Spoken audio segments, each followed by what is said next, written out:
Hey guys, and welcome back to this channel. In this video, I will be showing you guys how you can basically change like colors easily on Figma.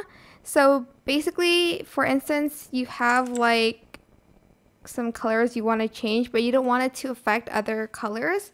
So I'll just color this in real quick, like a different color like black, and I want to change just these colors. So I'm just going to actually go to local styles and select color, and I'm just going to type in a new color style, for instance pink. I'm then going to go to properties, and maybe like I want to make a gradient of like pink.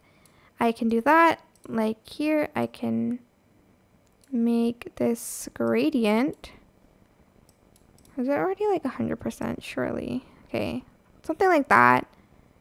Maybe I want to fade it into like a blue. So I'm just going to actually just name it gradient, and I'm going to select create style. Now again, I want to only change this color, not this, but what if it's like selected all in like a group? Simply just select everything, select the selection color, this one, and you're just going to select style and select gradient, and as you can see, only this style is like affected by it and not this. So yeah, that is it. I hope this tutorial was helpful for you guys. Don't forget to like, comment, share, also subscribe to this channel if you haven't done that already. If you have any more questions, just leave it in the comment section down below, and I will try my best to answer them all for you guys. And if you found this video helpful, please click the thanks button above the description box down below. Thank you so much for watching. Goodbye.